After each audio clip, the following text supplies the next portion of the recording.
Hey guys, welcome back to Trekyards. I'm Captain Foley. And I'm Commander Coggins, and we're talking about a character from Season 1 that may have changed a little bit now in the middle of Season 2. Stuart, who, why, where, and how? Go. Ooh, that's a lot. Yeah. Of course, we're going to be talking about Saru, who was originally one of my favorite characters in the first few episodes of Season 1, and then kind of fell away as one of my favorite characters because they didn't know what to do with him. As the screen time sort of slowly seeped out. Yeah. He has had some interesting evolution over the course of 2 seasons, literally and figuratively. But yeah, a few episodes ago in Season 2, he started to get sick with his people's sickness or whatever that initiated the culling by the Baul. And eventually his ganglia fell out, and now he's an advanced predator with deathly shooty spiky things and no fear. So which is interesting. It's very much what he was in Pavo. That what we got there was he's no longer afraid, and while he started threat ganglia, then that's very literally what you saw how violent, how not caring about repercussions he became, and how strong he was, and how much of a risk. And now that is him every day. Plus, as we saw, his threat ganglia have now re-evolved into spike-throwing death ganglia.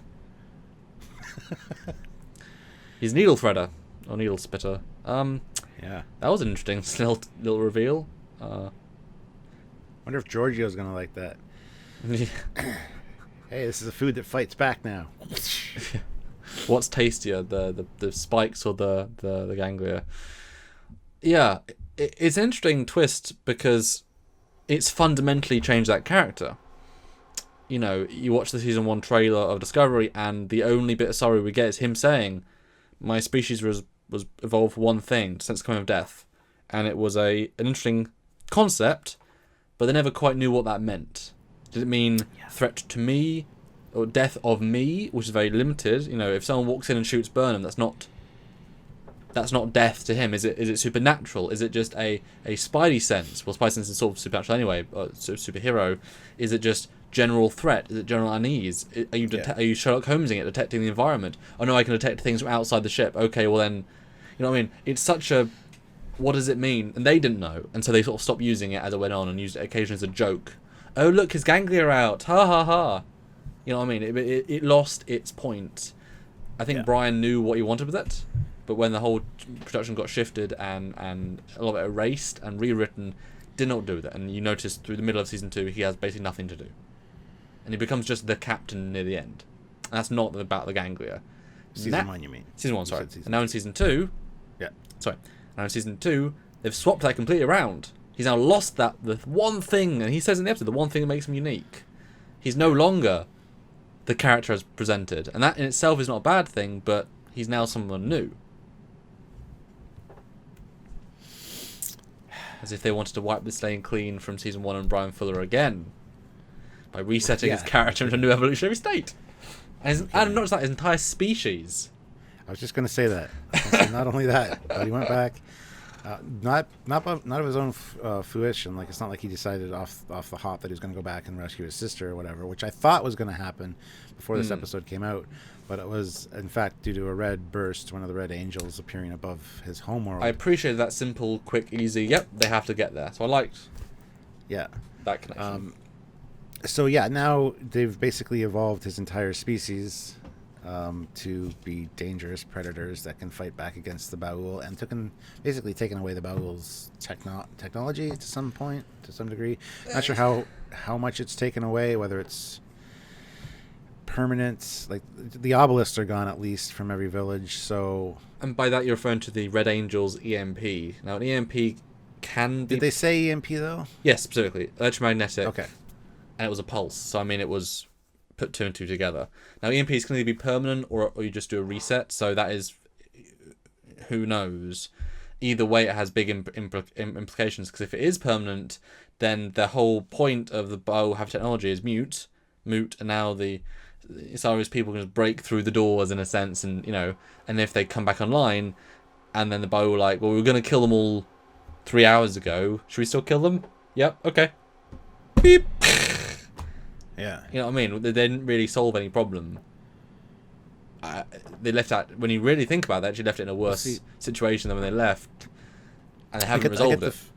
I get the feeling that the pulse basically destroyed all the obelisks in all the Kelpian villages, but not necessarily all of the Bowel tech. Like, it might not have affected the ships or whatever, but then, yeah, they could just hop in a ship and decide to go wipe out every village. Because they're small little villages. It's not as if they're sprawling populations, and they've got those little drone things that just put one gun on each of them and go... Bzz, bzz, bzz. Yeah, but yeah, you saw how Saru dealt with those. He just crushed them. So, I mean, sending those to the villages... It's because they got close. If you just stay out of arm's reach, I mean, I guess they're fast, but I mean, just stay. But we didn't get to feel that they could fire anything. Well, they had the little drilly things. Well, that's what I mean. Refit them with one gun and then put them in the sky, and then you're fine. You know what I mean? They're drones. They have the flexibility to kill everyone. So it was a very strange place to leave them as a place. They needed a scene where the staff that Pike says, we've got the Antilles en route. They've got a diplomatic envoy, and in 2 days we're gonna hold the first talks between a Bao ambassador and Saru's sister, who is optioned to be the ambassador. They needed that sort of scene because boy they turmoiled that planet. It's kind of like the TOS episode Taste of Armageddon, where the two planets are warring with each other with computers and having people go to disintegration booths, and then Kirk takes that away. So now if they want to have war, they actually have to fight each other and have cities being destroyed and real casualties. Yeah. It's kind of got that vibe to it at the end. But there they left a diplomat there to negotiate peace because he was on board the Enterprise at the time. This one... That's a great comparison. Yeah, this one seems a little odd because you can't just leave the planet as is, because the Ba'ul have technology. They have warp drive for 20 years. The Kelpians, as they said, are generations behind, and it would take generations for them to catch up technologically. Although one thing, when any civilization develops a standalone, it's theorizing stuff exists. If you know warp tech exists, then you're going towards something. Well, obviously fusion is, it won't take as long when you know it exists, when you've seen it. You know what I mean? There's a slightly different evolutionary curve when you know it exists. But I love that Armageddon link because TOS does morals great, and because that whole thing is very similar. It's clean death. The Boa are killing the unevolved Saru Kelpians because when they get to evolve, they may overthrow and kill everyone and destroy the planet. Zekas, eradicate their race possibly again. So it's a genuine balanced thing. But in the TOS one, it's a very similar thing. We're cleanly killing people, so we don't actually have to deal with repercussions. These people would die. We're at war, but at the same token, it's a clean, simple. No, there's no pain. There's no destruction. We all live our lives until we must die, and everyone's fine. But that had a moral message. Is there a moral message in this one?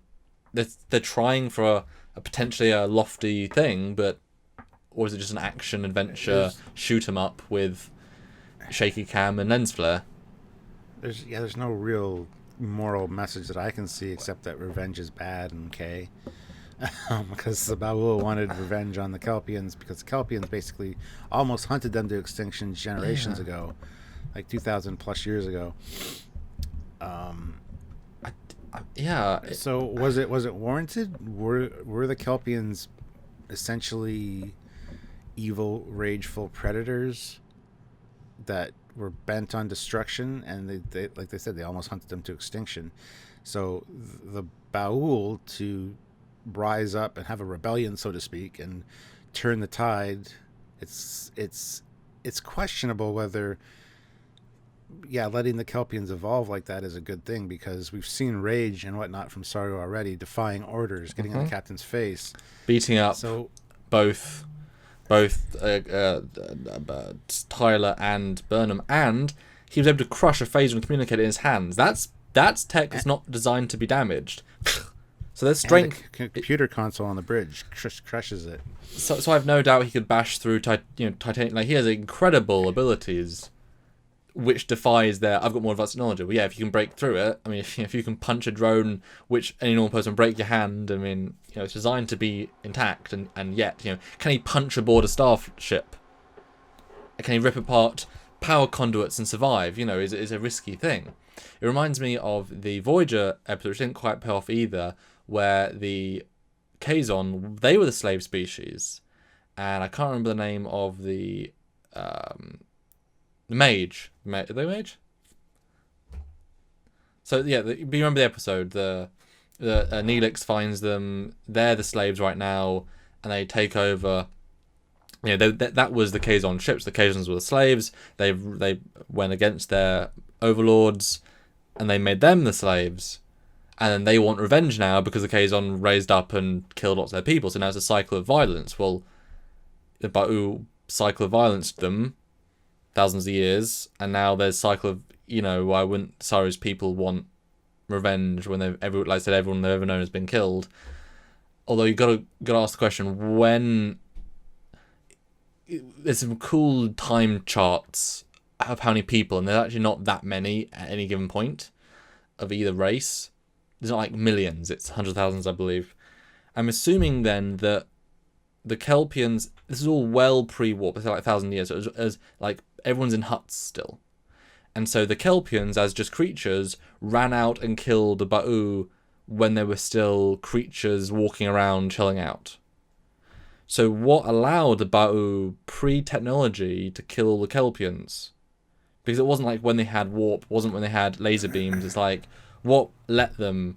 What technology? Did the Kelpians have technology? Did they not care about swords and spears and guns? Did the Ba'u build swords and spears and guns and then exterminate and then... You know what I mean? Like, where's that... Because the time thing went from, like, predators that are winning to dead. It's like, oh, shit. Maybe the Klingons showed up, like, in Private War and supplied them with muskets and stuff. Oh, like that's... with that one... That's interesting. See, tying all back into TOS, because it would have taken something drastic for the Ba'ul to turn the tide, or a cataclysmic event on the planet that maybe separated them from the Kelpians for a while, so they had a chance to kind of reset a little bit and not be attacked by the Kelpians. It's hard to say, but yeah, it seems like more advanced tech came in, because it just seems, I mean, we don't know where the Ba'ul got their technology. They could have either bought it. It could have been somebody coming to the planet to supply it to them. They could have found it. They could have been ancient tech buried under the planet's surface that they found. Who knows? But you know what I mean? It actually creates more questions.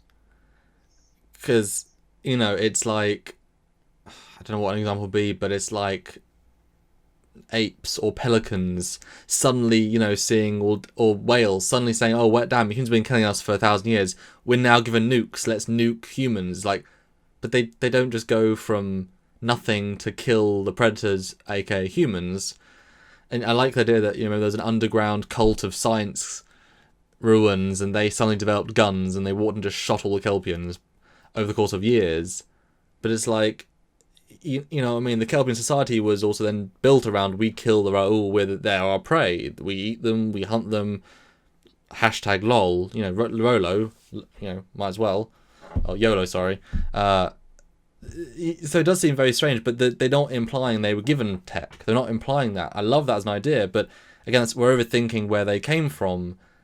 But to go from one to the other is quite an extreme thing. And then they killed all the evolved Kelpians, but left all the non-evolved. But I don't see, like, was that separate colonies? I assume they'd all be mixed in population-wise, just coming of age. And so what, the younger Kelpians, having seen their older brothers be the predators, they'd say, oh, damn, we surrender. We're scared, even though we've seen all of our race kill you for years. We're now too afraid. And then allow themselves to be subjugated, and then, you know what I mean?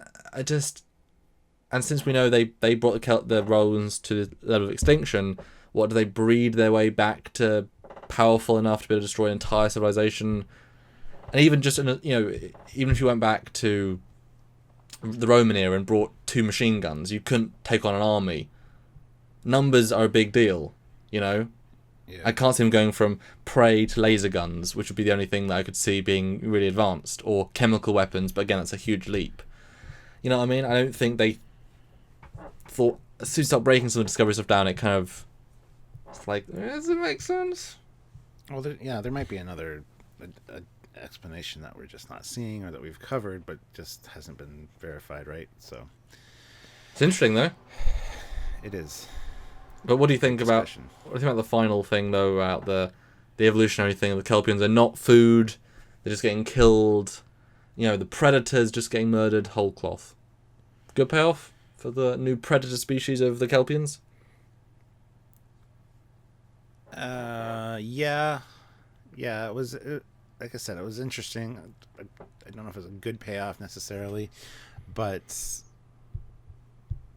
it's an interesting story, that's for sure. It's an interesting planetary evolution to see the progression there. So that's about all I have to say about that. Yeah, I guess my closing thoughts are Saru's dangerous now. Yeah. He doesn't have the same fear. He's lived with his entire life thinking one way, a good science officer, and his character is now different. He acted different. This is not... Saru is no more. We've now got new Saru, and you might not like the taste of new Coke as much. You might wish for the old Coke. I don't know. We'll see. Yeah, and don't forget, those spikes are just a natural reaction to launch. So he's got to be able to control that, because they're going to be in situations where they don't want those firing, even though his instincts might want them to. So it's going to be interesting to see how that goes. Could you imagine in season 1 if this was the same thing? Burnham was being a real B word, as she often was, and just like, and she's like, oh god, Saru again with a nerve toxin. God damn it! Oh. Terrible. Yeah. But anyway, guys, let us know your thoughts about this situation. What do you think of the new Saru? Is he a cool new predator? Should he be Saru versus aliens now? Should there be a comic book and a crossover? It took us a while to get to that comment, actually. I was wondering. I was going to make an invisibility joke. I've been thinking it the whole time since last night, so... Yeah, I was going to make an invisibility joke earlier. Like, all he needs is the invisibility, and then he can be the perfect predator. Yes. But I didn't quite have the best thing. Yeah. So anyway, guys, let us know your comments and thoughts below. Don't forget to like the video, subscribe to the channel, click the notification icon, and share the video around. Also, there's some really cool links down below. Check those out. They take us to all of our social media sources, Discord, Twitter, Instagram, Facebook, a whole bunch of cool groups to join, and Teespring. There's a Teespring store down there. There's some really cool Trekyards merchandise. If you want to have some Trekyards merchandise, by all means, check it out and order yourself some cool stuff. And we look forward to seeing you with it. And of course, financially as well, directly, a couple of great ways: Patreon and one-time donation at Trekyards.com. Those are the simple, easy, effective ways, but always do share, because we like people to share the word. We make all this content for you. We're not just talking to ourselves, we are talking to you guys. Yes. And it would be nice to share the word and hear the things we have to say and all the pretty stuff we make. That's right. And don't forget to join our lives as well. Always great fun. And again, another chance to interact with the community and hang out with us. And super chats are also a great way to help the channel and support us and get your voice heard. So join us for those as well. We have a few of those every week. So stay tuned to the Facebook page for all the updates on that. But anyway, guys, until next time, I'm Captain Foley. I am Quinn Hawkins. See you next time. Bye, guys. See ya.